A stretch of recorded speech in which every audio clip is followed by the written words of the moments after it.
Then okay, guys. So without it, we start with our session. And coming to paper 28.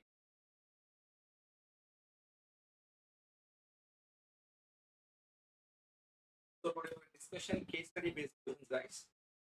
So when coming to last few items,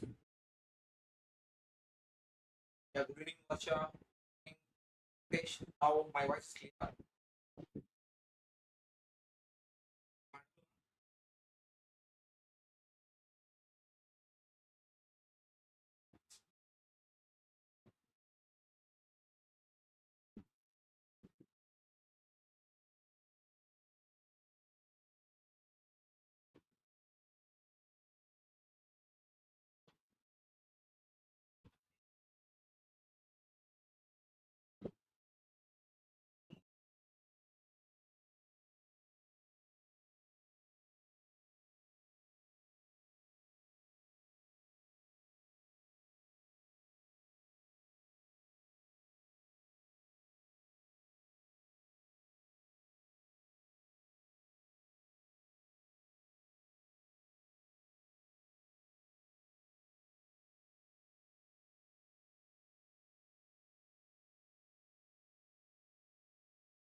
Yeah. Yeah, okay, Deepak. Now my voice is clear.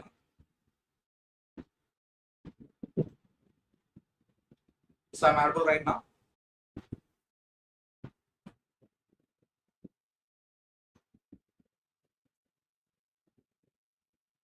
Also issue.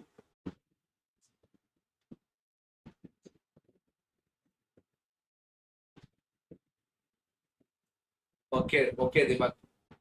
So shall we start our session, guys?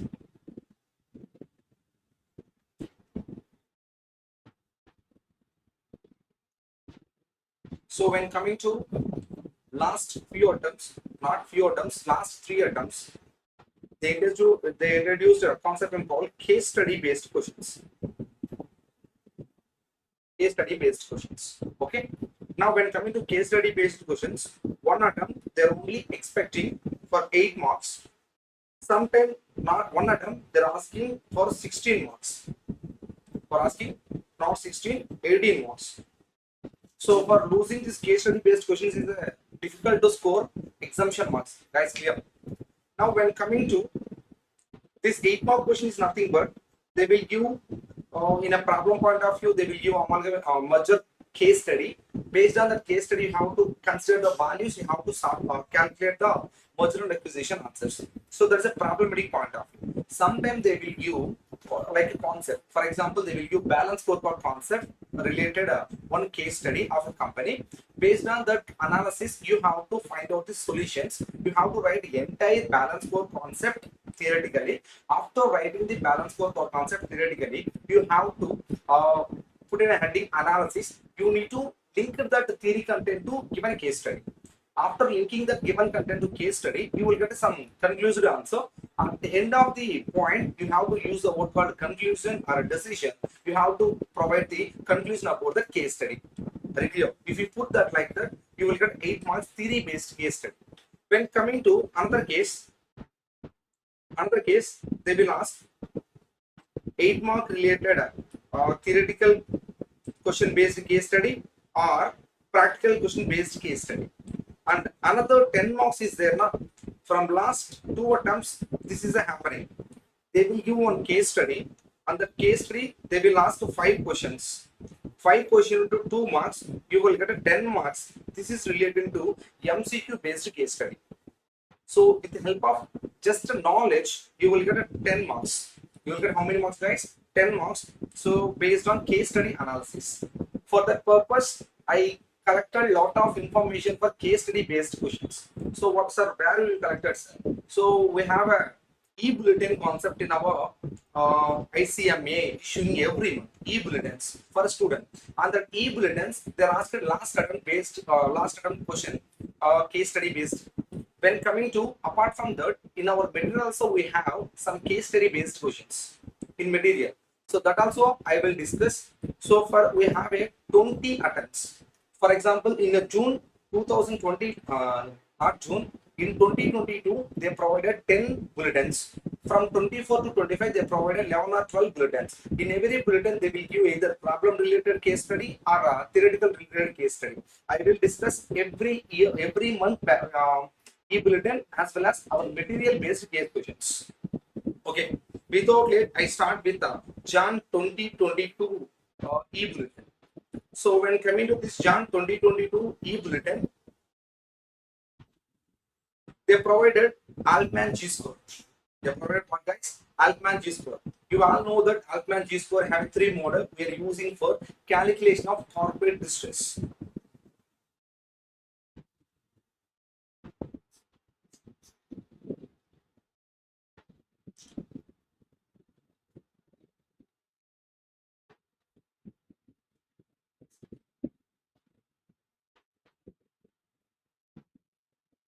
Yeah. So this is our concept.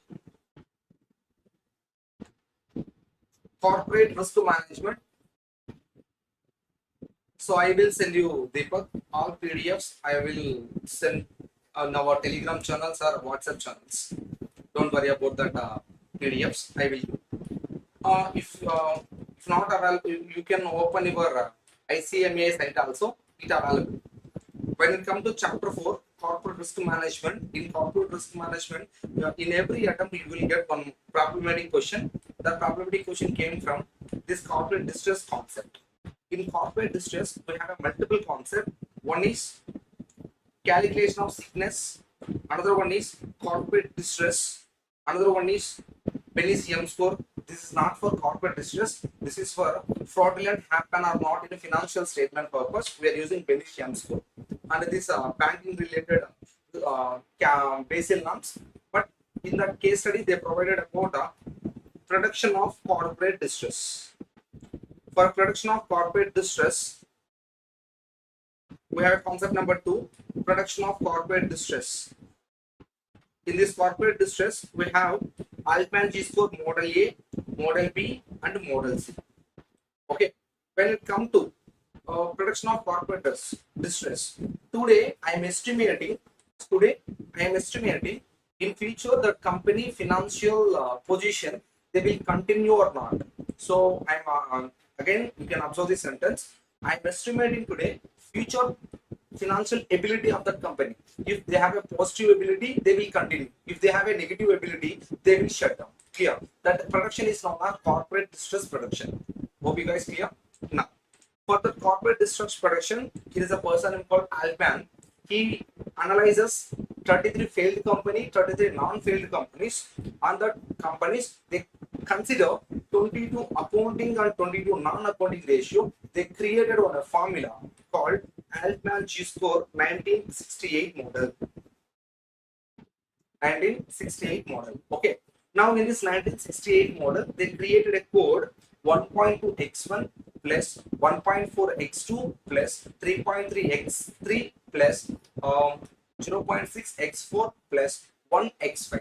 So here you have to understand what is x1, x2, x3, x4, x5, and you have to keep in your mind the code 1.2, 1.4, 3.3, 0.6. Guys, clear?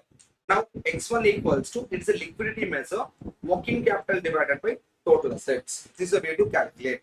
Next, x2, reinvestment of retained earnings. The calculation part is retained earnings divided by total assets. X3, profitability measure, EBIT divided by total assets. EBIT divided by total assets. Next, leverage measure. Leverage is in the sense of risk measure. Market value of equity share capital and preference share capital divided by book value of a total debt. Book value of a total debt. Next, X5, asset turnover ratio, sales divided by total assets. This is a way to find out the X1, X2, X3, X4, X5. If you know the values, you can insert in that equation, you will get an answer. So, if your answer is greater than 2.99, that is called the safe zone company. It is a non-failed and as well as non-distressed company. If your answer is less than 1.81, Your answer is less than 1.81. Your company at a distress zone. It's a failed company. When coming to your answer is in between 1.81 and 2.99, your company, there is a chance of failure as well as there is a chance of success. That's why they're using a word called the gray zone based companies. Gray zone based companies. Okay. Next, model B. Similar, but code will be changed. 0.717x1, 0.847x2, 3.10x3, 0.420x4, 0.99x1. So you have to understand another point. There is a difference between model A and model B. The first difference is here code is different, here also code is different, as well as you can observe the X4. Market value of equity share capital and preference share capital divided by book value total debt. When coming to here, book value of equity share capital and preference share capital divided by book value for total debt. So these are the difference between model A and model B. Remain code different as well as X4 also different. Remaining are similar. When it comes to decision making, here 2.99, no? Here only 2.9. If your answer is greater than 2.9, you are safe zone. If your answer is less than 1.23, you are at distress zone. If your answer is between this, you are at gray zone. Clear, guys? Yeah. When it comes to model C, guys, model C. So 6.56x1 plus 3.2x2, 26x2 plus 6.72x3 plus 1.05x5. Hope you guys clear? Not x5, x4.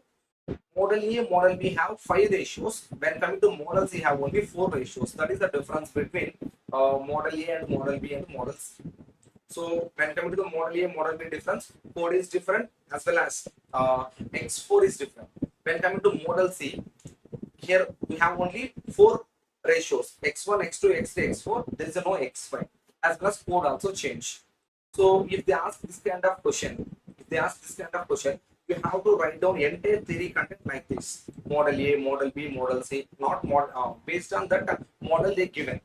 So based on that model, for example, they have provided model A means you have to write some theory content like this. So for a corporate distress, Altman Z-score created 3 models. On this 3 model, here we are using 1968 model. For in 1968 model, Altman Z-score equal to 1.2x1 plus 1.4x2, etc., etc. After that, if you have to write on the decision criteria: greater than 2.99 safe zone, one less than 1.81 danger zone, and between that gray zone. So after writing this theory content, next we have to do the calculation. After calculation, you have to write on the comment. If you write this kind only, you will get 7 marks or 8 mark based case, 8 mark based answers. Now when it comes to our case study, same they told that. So it is called 1968 model. It is called 1983 model. It is called 1983 revised model. So after that, they provided some MCQs, guys. Come to the MCQ.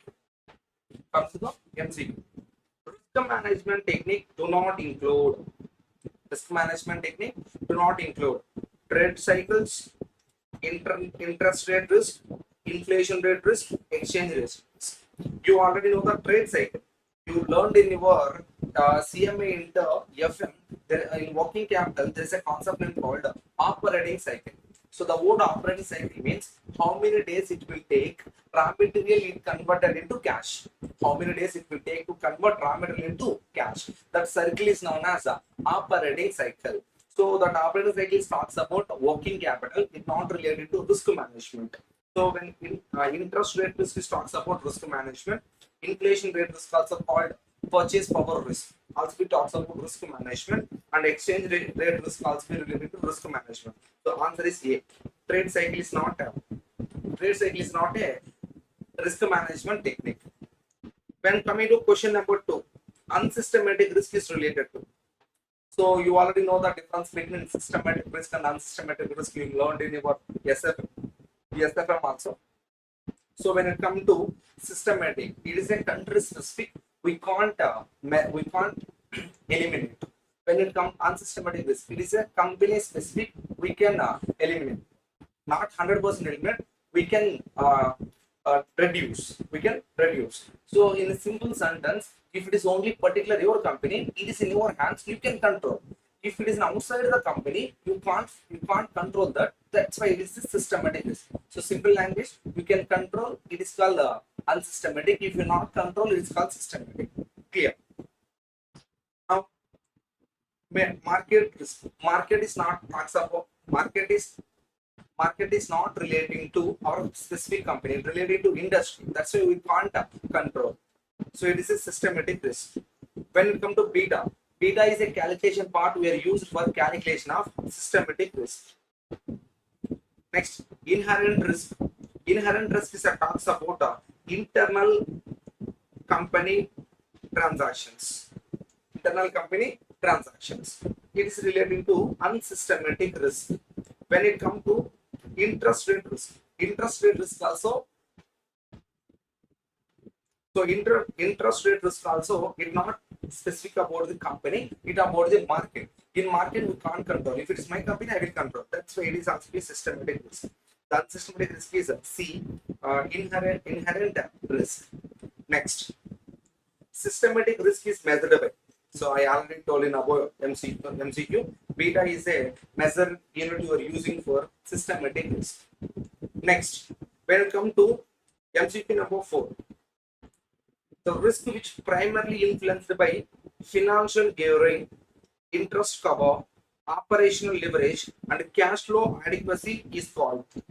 So generally, few students think about, sir, operationally talks about business and cash flow adequacy also talks about business. That's why I will pick business. It's a wrong notion. They're focusing on financial gearing and interest cover. So the word financial gearing relating to debt. The word interest is relating to how much profits company earn to payment of settlement of interest. So these are the main parameters we are considered for MCQ. Because of this financial gearing and interest cover, the answer is financial risk. So if you focus on operating leverage, it talks about business. So business is not an answer here. So in operational leverage, we are focusing only operating fixed cost. Operating fixed cost is different. Financial fixed cost is different. Hope you guys understand. So interest is a financial fixed cost, and what are the rent, insurance, depreciation you are paying? These all are covered under operational leverage. That's why this three item is sometimes we are using a word called business. So don't focus on that word. So they're focusing on financial gearing and interest cover. That's why the answer is financial risk. Hope you guys clear. Next, on the form of risk management, mostly protected insurance companies. So this is a theoretical discussion. In insurance company, maximum they're using risk pooling technique. Risk pooling technique. So answer is. So when it come to example 1, so they directly provided working capital total asset 0.25, return on earnings 50%, EBIT total asset 19%, book value of equity to book value. So see, book value of equity to book value of a total debt. If they provide book value, it is a 1983 model. Hope you guys clear, huh? Okay, 1.65 sales to total assets 3 times. Now see, in 1968 model, Altman Z-score equals to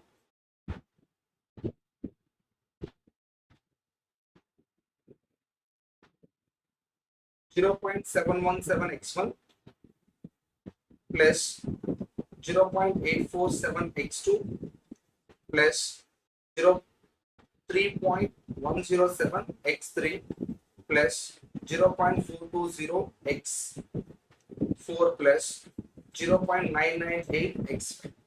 So if we insert this x1, x2, x3, x4, x5 values, you will get an answer 4.88. So I already told, if your answer is greater than 2.9, if it is a 1968, 2.99, if it is a 1983, just 2.99. If your answer is greater than 2.9, you company at a safe zone. Your company at what zone, sir? Safe zone. So this is a Jan 2022 e-bulletin.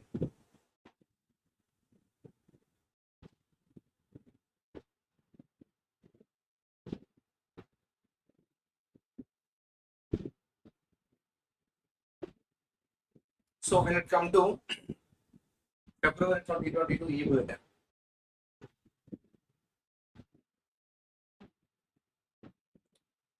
Saitesh, Saitesh, good evening. Good evening.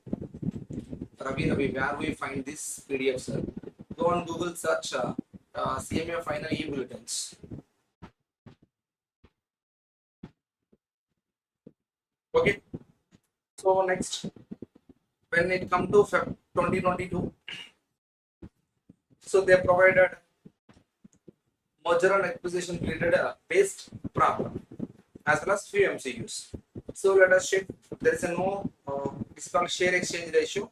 There is nothing but swap. You already know the swap. So acquiree values divided by acquirer values. The values are either MPS model or EPS model or BPS model or specific model. Guys, clear? So instead of acquire, they're using the word acquired. So both can be same meaning. It is called selling company. So acquiring is nothing but purchasing company. Okay. So irrespective of they provided, if there is no proper information regarding to swap ratio, we are assuming called what MPS. No? That's why they directly taken MPS of the founding selling company divided by MPS of purchasing company. So nothing is new is there. When it comes to MCQs, guys, when two companies in unrelated lines of business with nothing is common join hence the type of merger. So the time of explanation of types of merger, I told there is a different types of mergers is there. Horizontal merger, vertical merger, forward integration, backward integration, conglomerate merger. So when it comes to conglomerate merger, the two companies are merged together, combined together. The two companies are unrelated businesses, not a same production line. That kind of merger or acquisition is known as conglomerate merger. See, option B. So two are unrelated businesses. One is service sector related business, another one is manufacturing company. So if the two operations are different mode, that's if they merge the two or combine the two, that kind of merger is known as conglomerate merger. Next, MCQ number 2, post merger control and the dash are two most important issues in agreeing on the terms of merger. So in chapter number, at the time of chapter number 6, I told even we have a lot of methods and approaches to calculate merger valuation of the business or asset. Even though we have different methods and approaches,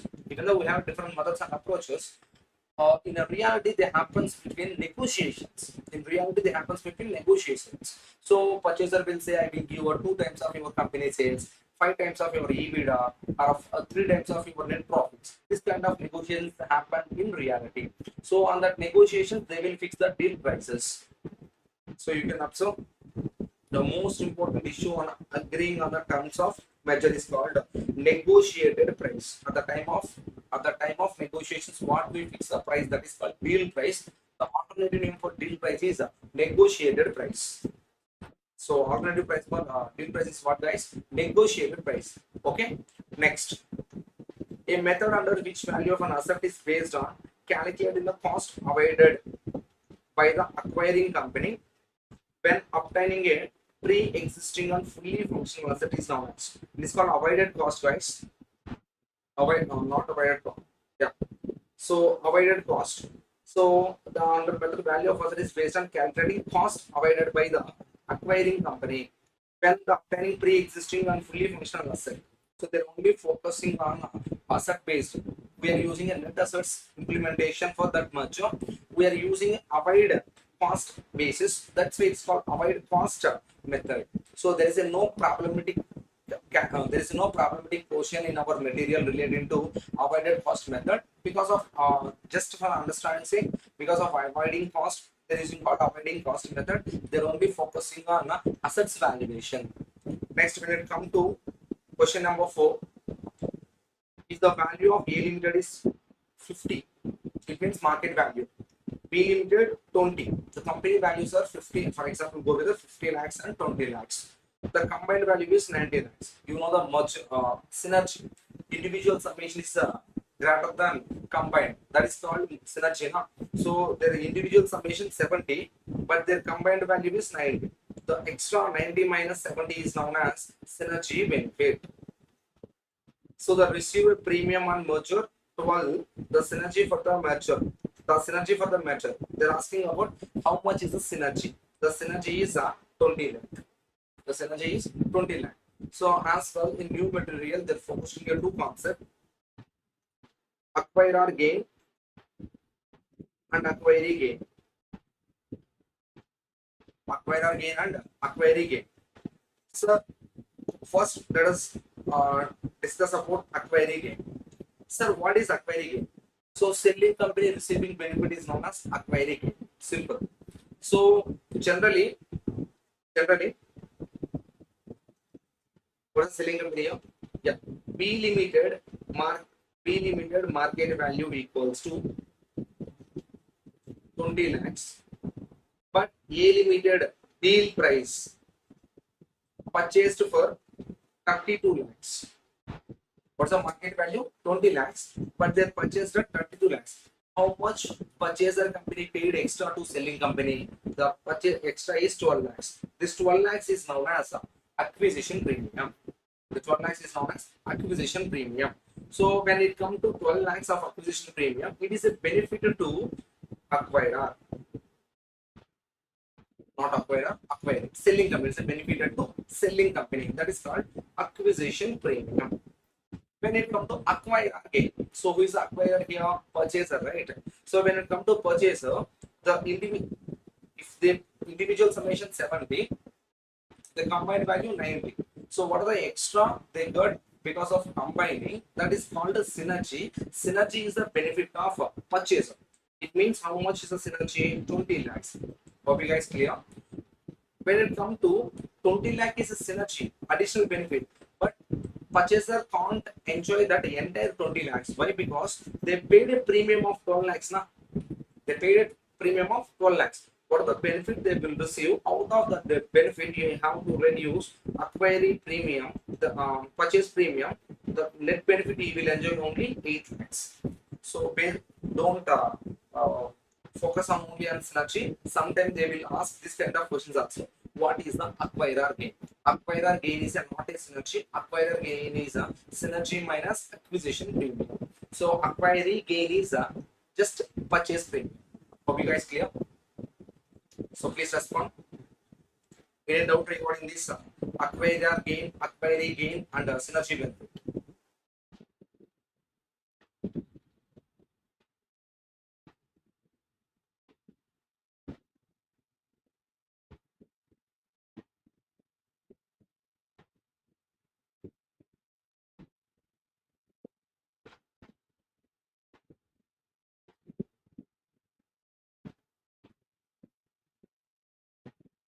Okay. So when it comes to MCQ number 5, a theory that explains why total value from the combination resulted from a merger is greater than sum of the value of the component companies operating independently. So they are expressing individual summation is higher than the combined value. So that is called what, guys? Synergy. Okay. Yeah. So when it comes to example 1, when it comes to example 1, so in example 1, there is a new point provided in this case study based question. That point is not covered in my material also. So this material is not covered in my material also. Okay, please focus on this. It's a new model. It's only benefited to the students who attended live. Okay. X Limited has decided to acquire Y Limited, the information for the two companies. Okay. Net sales of the company 250 lakhs, Y Limited 45 lakhs. Profit after tax, PAT. So generally there is no preference to earnings. We are assuming it is a equity earnings. Okay, how much? 28.13, 3.75. Number of shares 7.5.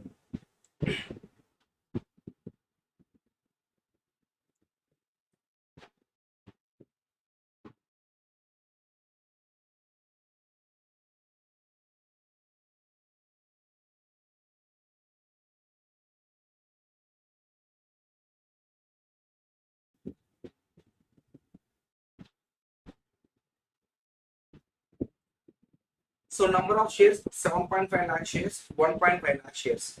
Earning per share EPS 3.75, 2.5.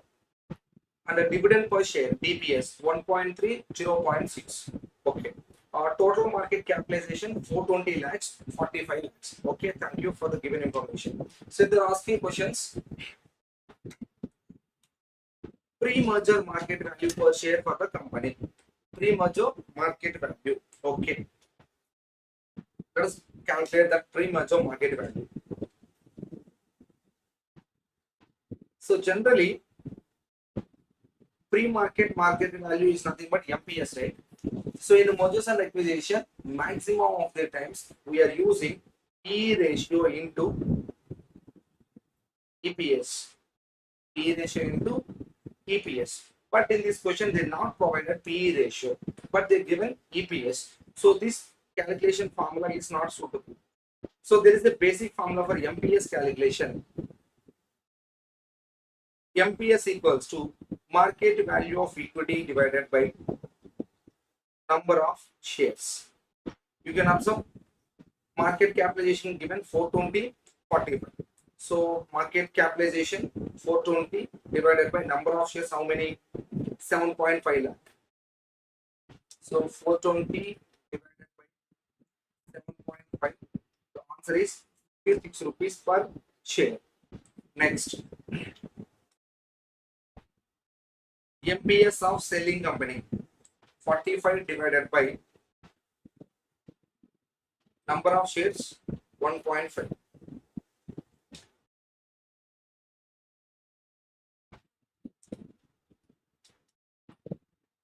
Rupees 30 per share. Case 1 completed. When it comes to case 2, post merger EPS, market value per share, and price earning ratio PE ratio if 5 limited shareholders offered share 30, 56, 20. So general their market price is 30, but they deal price in a 3 cases. First deal price is 30 rupees, second deal price 56, third deal price 20 rupees. So based on that, I can easily find out swap. Swap equals to acquiree MPS divided by acquirer MPS, right? Now there is no change in acquirer, but there is a 3 cases in acquirer. 30 divided by 56. Purchase 56 only, na? But the case 1 deal price 30.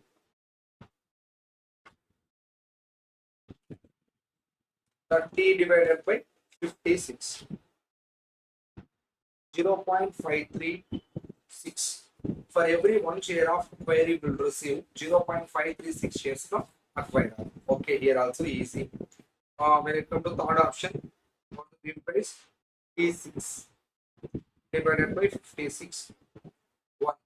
So every 1 share of acquiree will receive 1 share from acquirer. Third option, 20 rupees per share. 20 divided by 56.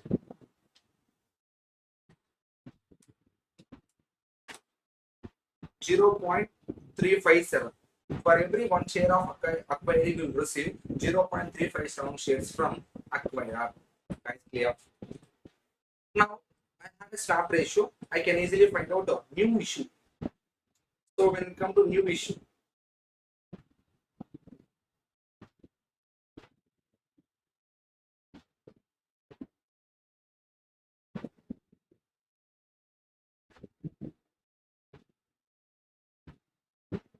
new issue of shares.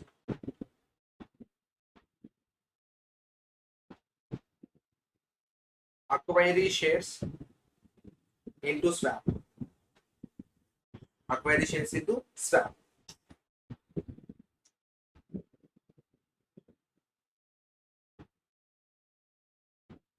$1.5 lakh shares into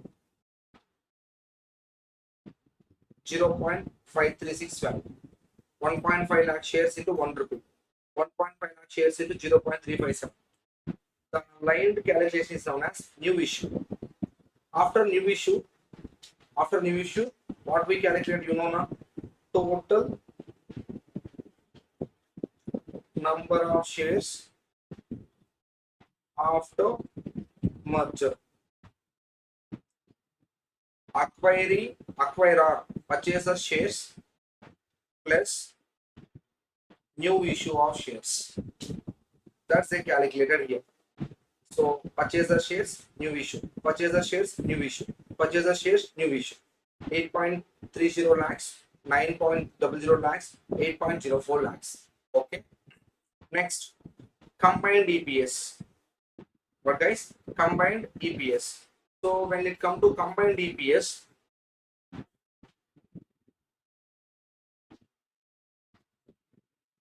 combined earnings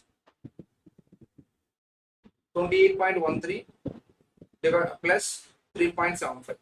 So combined earnings divided by total number of shares, you get EPS. What is the combined earnings? 28.13 plus 3.75. 31.88 guys. 31.88 divided by 8.30. New option 1. Option 2, 9. Option 3, 8.04 is the new shares. So you will get EPS 3.84, 3.54, 3.97. Up to here, what you learned in my classes or anywhere, it will be same. There is no new things. But when it comes to MPS calculation, they're using a new thing, guys. The MPS calculation, they're using a new thing. Very, very important. Calculation of weighted average PE ratio of combined firm. Why? Because MPS into EPS, post-merger EPS into PE ratio equals to MPS. This is a thing I already know from all problems I discussed in classroom. But here they changed the calculation. So let us revise that MPS calculation. Lot of problems they're using a word called PE ratio not changes comparing to previous. So the word comparing to previous means what the PE ratio purchasing company followed in pre-merger, that will be continued after merger also. That's why we will consider that pre-merger PE ratio. Okay. Some problems they will directly give. So due to merger PE ratio changes. So on the problems we will consider the change in PE ratio. But there is no clarity regarding the PE ratio. So we are assuming that for the pre-merger company, purchaser company PE ratio in a pre-merger, that will assumed as a post-merger also. This also we done in our material problems. But here they are not using that assumptions. Here they are using a calculation part called weighted average PE ratio. Now, sir, how they calculated weighted average PE ratio means first they find out a pre-merger PE ratio. So what the pre-merger PE ratio? MPS 56 divided by EPS 3.75, 14.933 times. Okay. Next, pre-merger MPS of acquiring 30 divided by EPS 2.5, 12 times. This is the pre-merger values. When it comes to weights, they consider earning weights. There is a no specification in the question. Even though there is a no specification, they used the earnings are the weights, guys. This is a special model. It's a new model. Even though we don't have any new material, this is only in e-bulletin. So there is no specific reason for earnings, but for the purpose of calculation, we are using a market values. Now there is no specification of the market value. That's why they assumed earning weights. Generally weights means what student will feel means 1 plus 2 plus 3, 6. It means first year into 1, second year into 2, third year into 3 divided by 6. This kind of weights they provided. That kind of weights possible when you have a year's information, year 1, year 2, year 3 information. Here we don't have a year 1, year 2, year 3 information. That's why we're using our base for the weights. So the base is earnings. So what the total earnings? 31.88, right? 31.88. Individual earning is 28.13. The total earnings are 31.88. Individual is 3.7. So if you divide it with, you will get a weights for acquirer for acquiring. If you multiply weights into pre-merger PE ratio, you will get a weighted PE ratio after merger. So 14.933 into 0.88, 13.14 times. 0.12 into 12 times, you will get 1.44 times. The PE ratio of combined firm, not individual guys. Combined firm, 14.58 times. 14.58 times. So 14.58 into EPS as per case 1, EPS as per case 2, EPS as per case 3. You will get MPS answers. You can observe this. So the combined PE ratio is 14.58 times. Now EPS into 14.58, EPS into 14.58, EPS into 14.58. You will get a market value per share after merger. So this is the case 2. This is a new calculation part we observed. Any doubt regarding up to here?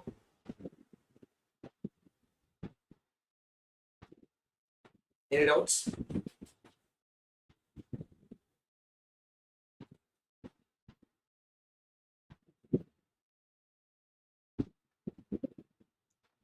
Please respond.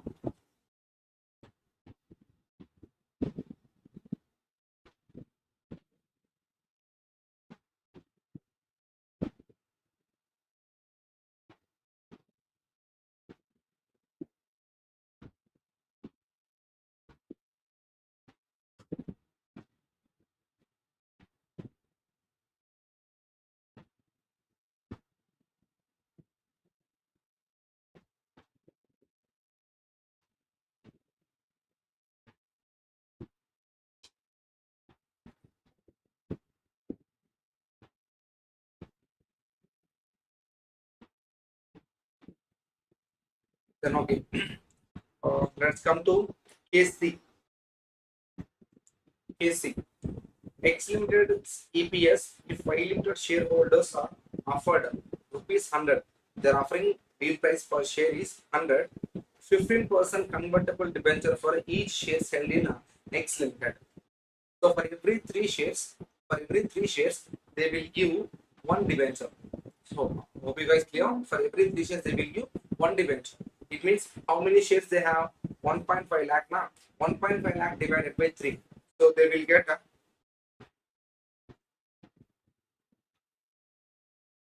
50,000 debentures. 1.5 lakh divided by 3.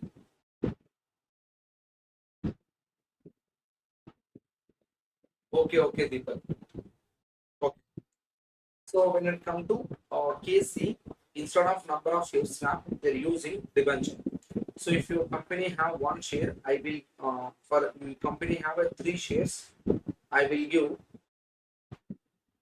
one debenture. One debenture. Okay. How many shares you have? 1.5 lakh now divided by 3. You will get 0.5 lakh debentures. Okay. They're asking about the EPS. When it comes to, they calculated interest on debenture also. Why? Because in a combined earnings, it's a EASH now. That EASH we have to pay interest also. Why? Because a new debenture holder is there. But at the time of combined earnings, you have to reduce interest portion. So how much is the interest portion? Number of debentures 0.5. Per debenture I issued 100 rupees. Percentage I provided 15%. So 7.5 lakh is the interest. Okay. Now EPS equals to combined earnings divided by total number of shares. When it comes to combined earnings, 28.13 plus 3.75 out of 31.88 lakh.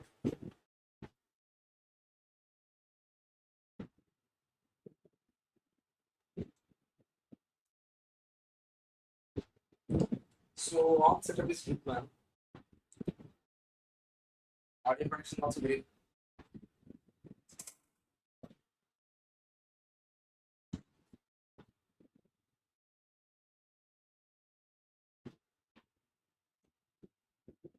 So now okay. Sure, now okay.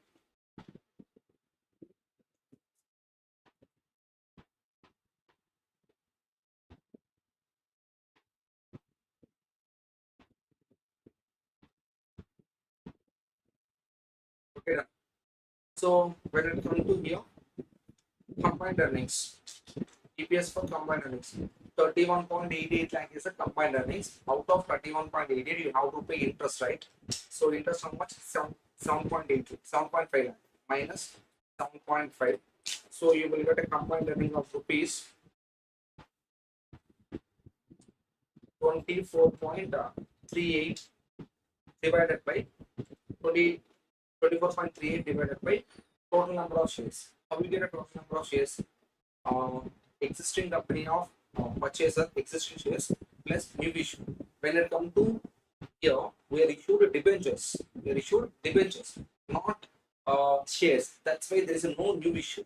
So that's why total number of shares equals to only acquirer shares. That acquirer shares is nothing but 7.5 lakh.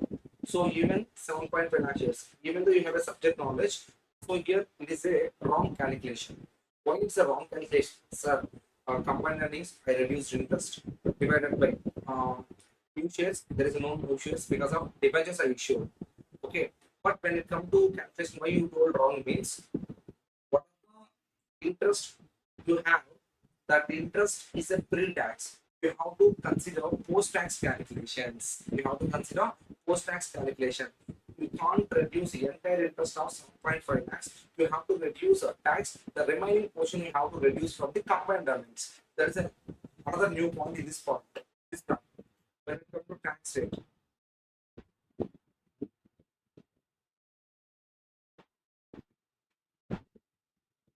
when it comes to tax rate, 50%. So 50% means out of 7.5, I have to consider only 0.5.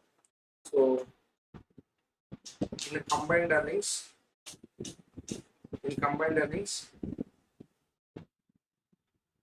28.13 plus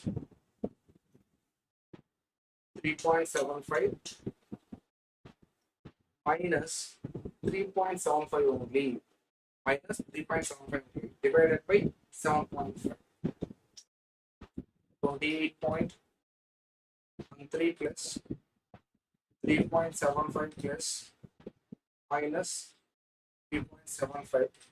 So 28.13 divided by 7.5. So the answer is 3.7. Guys, clear? Next, post-merger dividend or interest available to Y Limited shareholders with exchange ratio preferred B and C. So in a B you have 3 exchange ratios. In a C you have a 1 exchange ratio. So when it comes to dividend, so acquirer,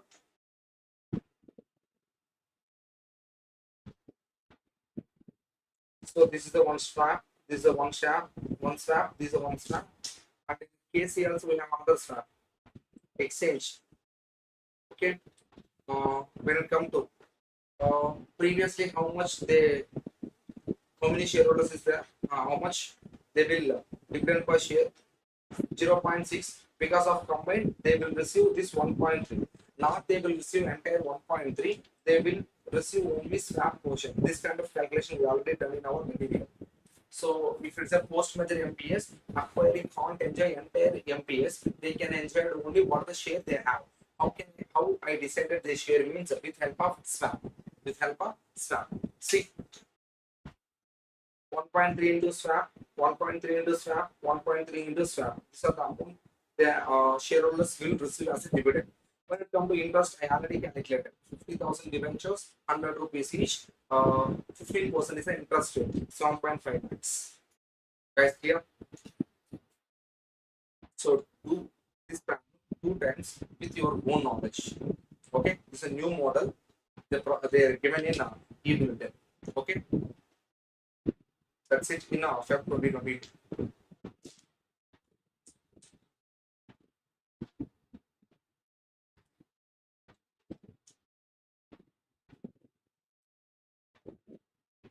Yeah. When it come to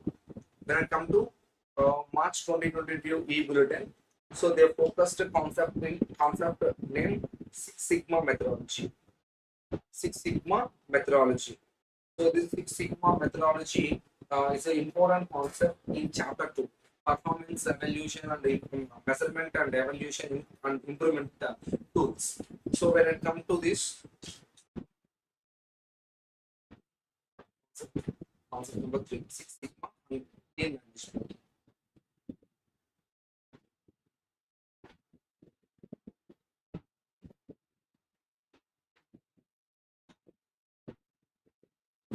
Yeah.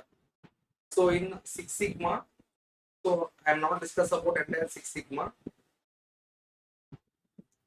So I'm talking about methods of Six Sigma. We have two methods of Six Sigma. One is DMAIC, another one is DMADV. So this DMAIC used to improve existing processes. You have to keep this point in your mind. Existing process, we are using DMAIC.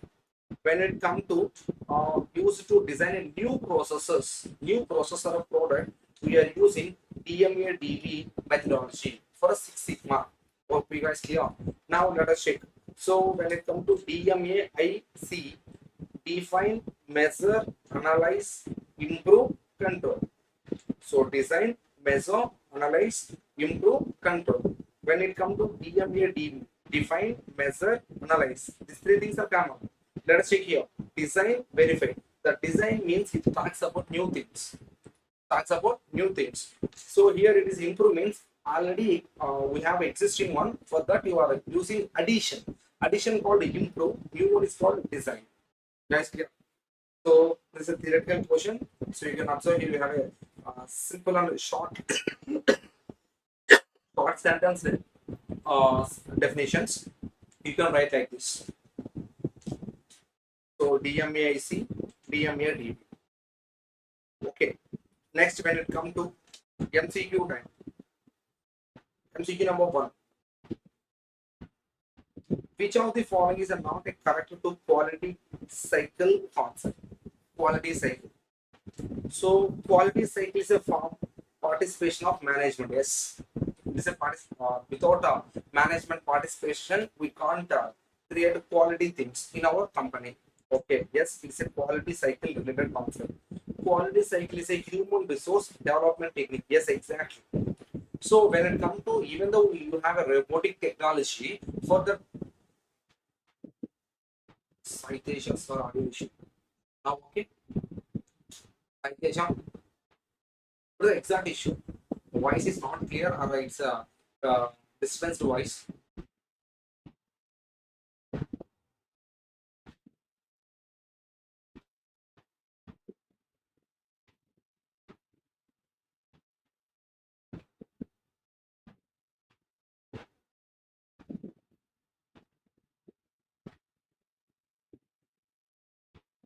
So quality cycle is a human resources. So even though we are using robotic technology or robotic technology or upgrading technology, human need to create that software, right? So without human resource, we can't create softwares. So even though we have a robotic technology, we are relying on human resources only. So it has a quality cycle related concept. Next, it brings out hidden potential of people yet learn additional skills. Yes, if you maintain a quality in your company, your employees need to understood and they need to learn new things or new skills for maintaining quality. Yes, this also a quality cycle related concept. Okay, next, when it comes to option A, quality cycle is a group of 20 to 30 employees doing a similar work to voluntarily meet. The word voluntarily is a wrong answer. So quality control is one of the tool we are using or implementing in our organization. That's why there is a no word called voluntarily. That's why it's not a quality cycle concept. Okay, wait a minute.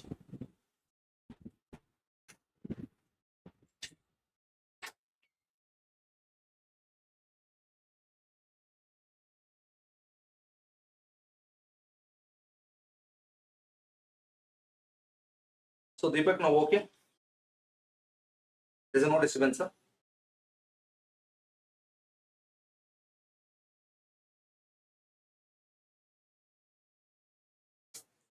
Yeah, Deepak now.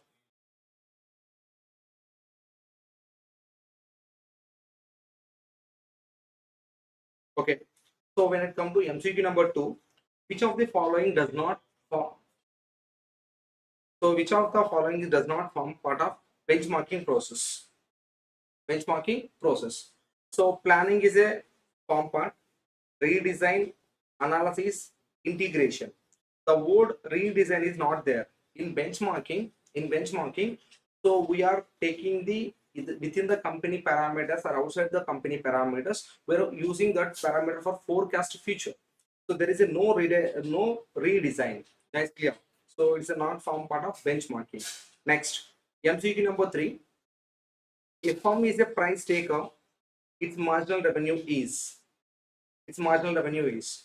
So in a perfect competition, because of large number of buyers and sellers, no individual firm can control the entire market, right? So that's why in that perfect competition, individual firms are price takers. Industry will fix the price. So because of industry fix the price, AR equals to MR equals to price. So it's a thought chapter related concept. So marginal revenue is equals to price. When it comes to MCQ number 4, the system of charging high prices for new product. So there is a third unit in chapter 3. I discussed methods of pricing. So on that methods of pricing, based on strategy, we have two types of prices.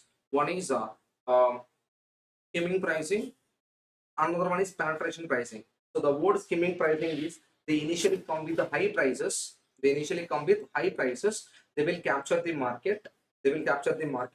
Then they will slowly shut down reduce the prices. Examples are iPhone. When it comes to penetration, they will come with the low prices and free. After grabbing the market, they will use the prices or increase the prices. Example, Geo. So here they are using a word called charging high prices initial time. That is called skimming pricing. Next, MCQ number 5. So price per unit at which company can sell producers give the function P equal to X 300 minus 4X. The cost function is 500 plus 28X. Okay. So why ER equal to MR? Okay, see. So in perfect competition,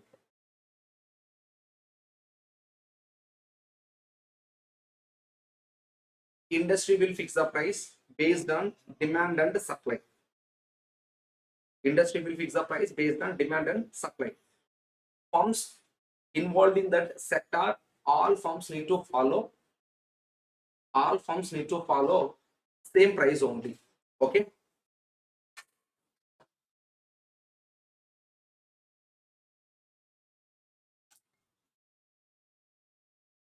For example, industry fixes price equals to 100. Now see, price, units, TR, AR, MR. What's the price fixed by industry? 100, right? If you produce 1 unit, price is 100. If you produce 2 units, price is 100. If you produce 3 units, price is 100. There is no change. Why? Because you can't control the entire market. So it is a unlimited company information. So unlimited also perfect competitive market related company. That's why they need to follow industry fixed price. Now total revenue equals to 100, 200, 300. Now what is the AR? Average revenue equals to total revenue divided by output. So total revenue 100 divided by output 100. So 200 divided by 2, 100. 300 divided by 3, 100. Next, when it comes to MR, difference between total revenue. So 100 minus 0, 100. 200 minus 100, 100. 200 minus 300 minus 200, 100. Now see, AR equals to MR because of uniform price. because of uniform price. Vishwa, it's okay. YAR equals to MR.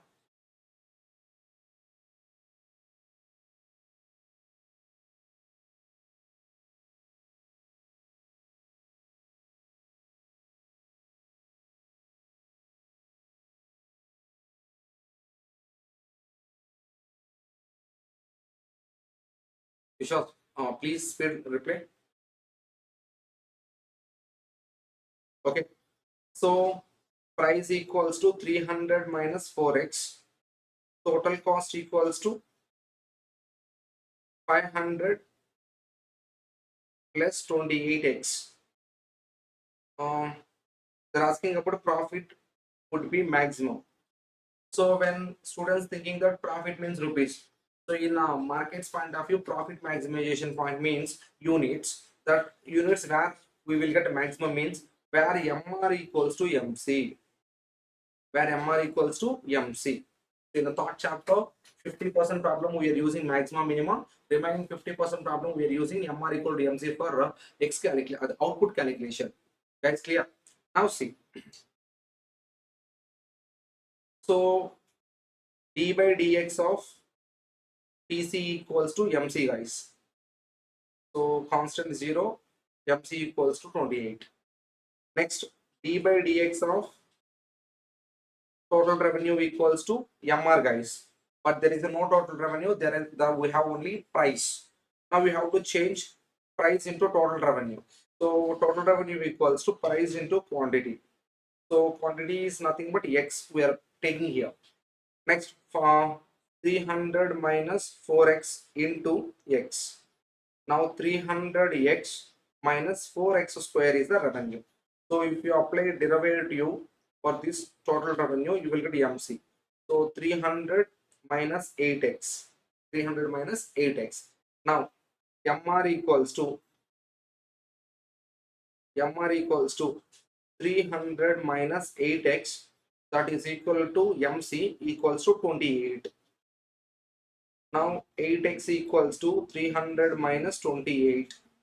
X equals to 300 minus 28 divided by 8. 34 units. If company produces 34 units, there is a chance of getting a maximum profits. 34. Okay. Next.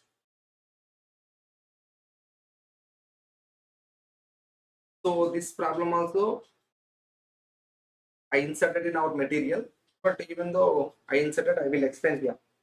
When I come to example 1, 6,000 pen drives of 2 GB to sold in a perfectly competitive market.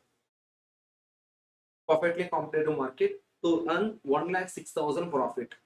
Whereas in monopoly market, only 1,200 units are required to be sold to earn same profit. Okay. The fixed cost for the period are rupees 74,000. The contribution per unit in the monopoly market is high as 3/4 its variable cost. 3/4 of its variable cost. Case A. Target selling price per unit under perfect competition. Target selling price per unit under perfectly monopoly market. Okay. So what are the information we have?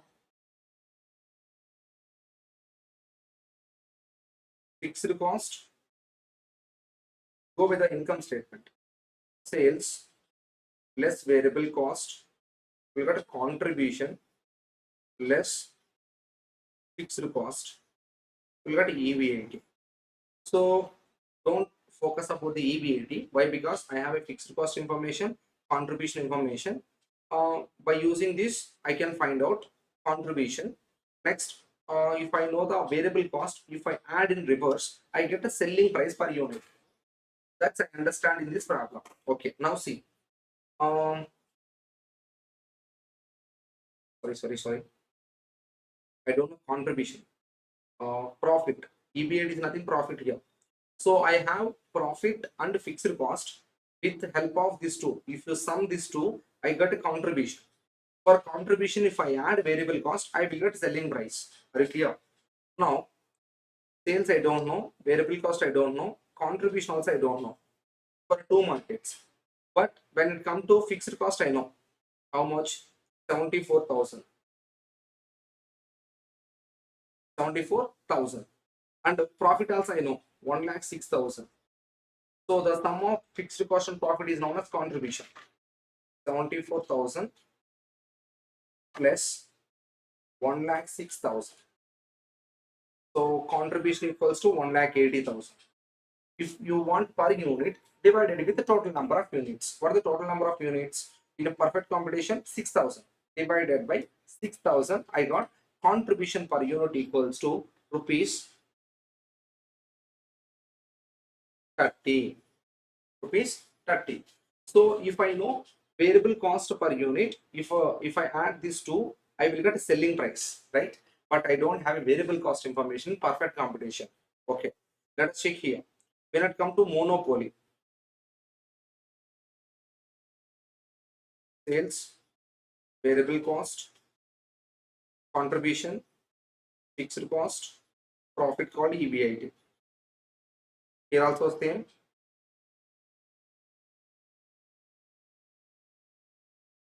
1,80,000. No.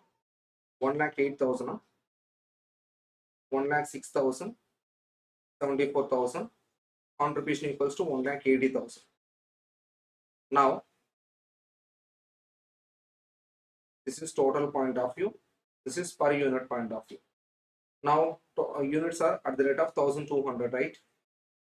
1,800, 1,80,000 divided by 1,200. 150 rupees is the contribution per unit. If I know variable cost per unit, I can easily crack the selling price. So there is a clue they provided. 3/4 is the higher. 3/4 is the higher than contribution, right? So 150 into 4/3. So 3/4 is the highest, means I want 4/3. So the 4/3 is called variable cost. So 150 into 4/3. 200 per is the variable cost per unit. So 150 plus variable cost per unit 200, you will get a selling price per unit 300. So you can observe why I calculated this. So they are saying that contribution per unit in the monopoly market is higher as 3/4 it's a variable cost. So the word 3/4 means 3 divided by 4, 0.75. So 0.75. So out of 100 rupees of selling, 100 rupees, so 0.25 is the value, 0.75 is the highest higher value. So then you will get 100, right? Then you will get 100, right? Now what are the value we have? That 150 equals to 0.75,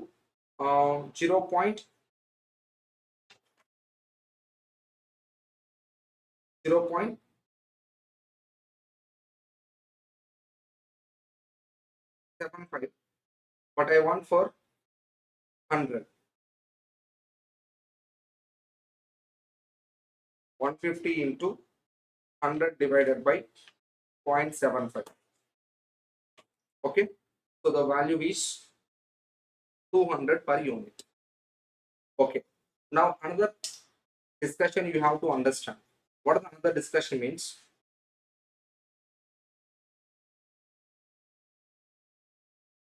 Total variable cost change with change in level of output.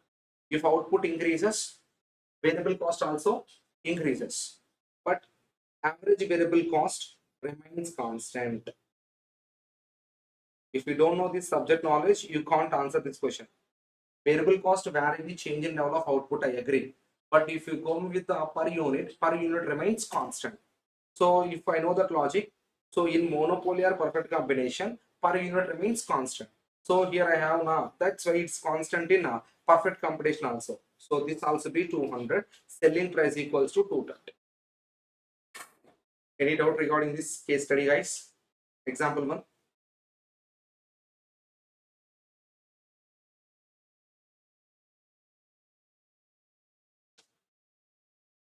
you take it's a 0.75, take 1. 150 into 1 divided by 0.75.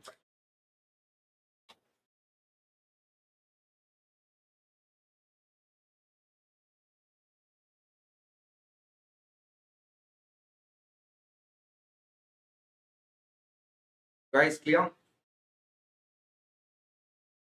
Deepak and Vishwa, any doubt regarding this?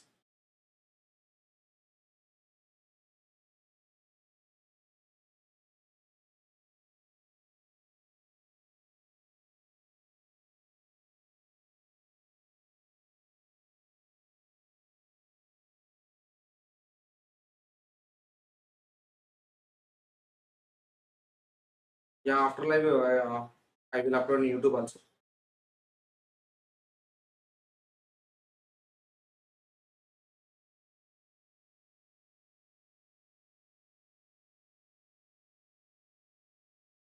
So next, April 2022. So when it comes to April 2022, so factors affecting pricing decision of a product or service. So it's related to chapter 3 related information. So when it comes to factors affecting pricing decision, we have a two types of factors, guys. One is internal factors. Another one is external factors.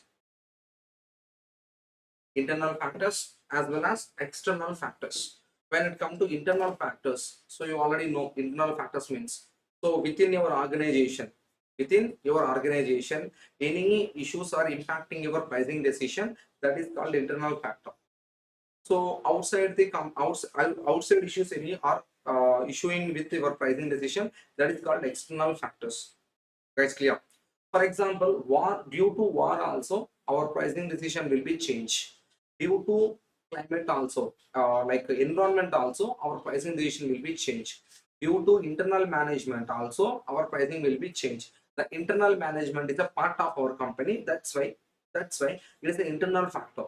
That war and environment is an external factor. That's why external factors. You can observe target customers, cost of the product. It's within our company. Competition outside the company, legal aspects within the company, social responsibility outside the company, market position of the firm outside the company, distribution channel outside the company, price elasticity of demand within the company, economic environment outside the company. So these are the factors will affect your pricing decision. Okay. Next, when it comes to the necessary condition for equilibrium position. So another name for this equilibrium position is profit maximization. So equilibrium position is also be using alternative name profit maximization. Where I will get a profit maximization means MR equals to MC. MR equals to MC. So MR equals to MC, option C. Guys, clear? So in perfect competition, industry is different, company is different. Industry point of view, equilibrium point means quantity demand equals to quantity supply.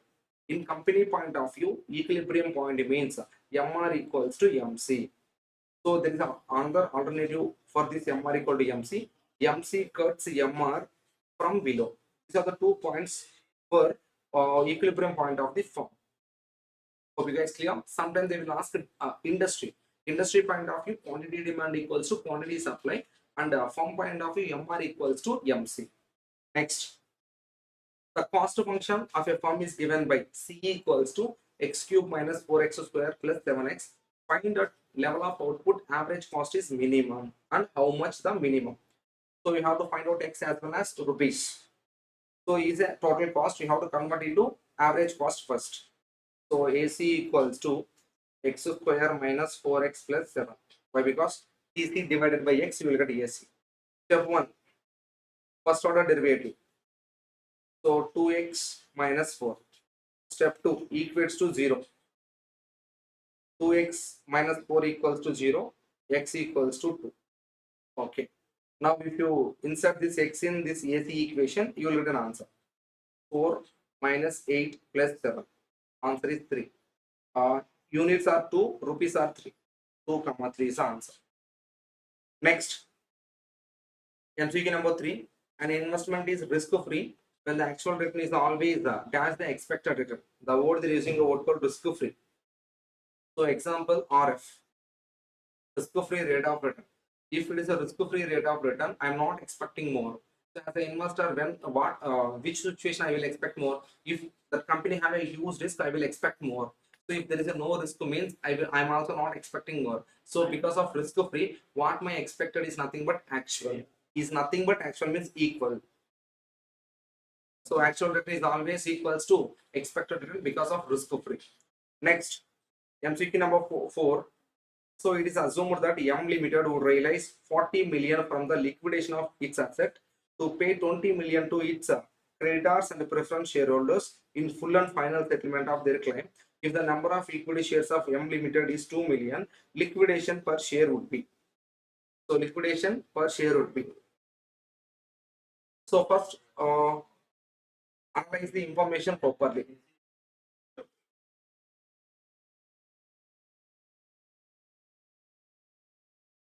So 40 minus 20 divided by 2 million shares. So 20 million divided by 2 million shares, 10 per share. Next, when it comes to MCQ number 5, which of the following is not a measure relating to balance scorecard? So in a balance scorecard, we are focusing on 4 aspects: financial aspect, internal and growth, and customer, etc. So you can observe financial aspect, we are focusing on financial, customer satisfaction, internal process, and learning and growth. So internal process as well as learning and growth, the 4 aspects. But learning and growth is not given. Instead of learning and growth, they provided gap analysis. Gap analysis is not related to balance scorecard. Guys, clear? Next. So these problems we already discussed in chapter 3 U. So again, I will solve this. Marginal cost attains minimum. So first TC convert into MC. So yeah, how we get MC? MC equals to first order derivative of given function. So one third x cube minus 4x square TC plus 75x plus 10. If you want MC, derivate this. A by dx of x cube divided by 3. 3x square divided by 3 minus 10x plus 75 plus 0. 3 get cancelled. MC equals to x square minus 10x plus 75. For this, you have to calculate step 1, step 2, step 3. For a minimum or maximum. Step 1. First order derivative of given function, that is the MC. 2x minus 10. So step 2 equates to 0.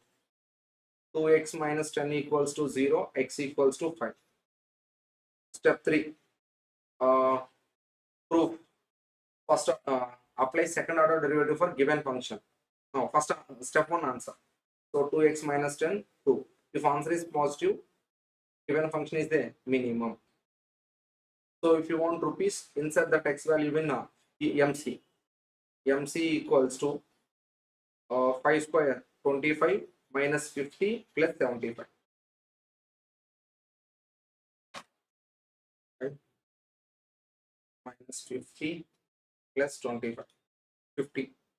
Now let us check which level marginal cost attains minimum. At 5 units, marginal cost at minimum. In order that MC to be at minimum, its second order derivative value must be positive. What is the marginal cost? 50 rupees. So it's the same calculation for problem 2 also. Nothing is new is there. Okay. So okay, thank you guys. So remaining bulletins I will discuss next class. Thank you for your cooperation. So I am scheduling this live session. I will continue next class.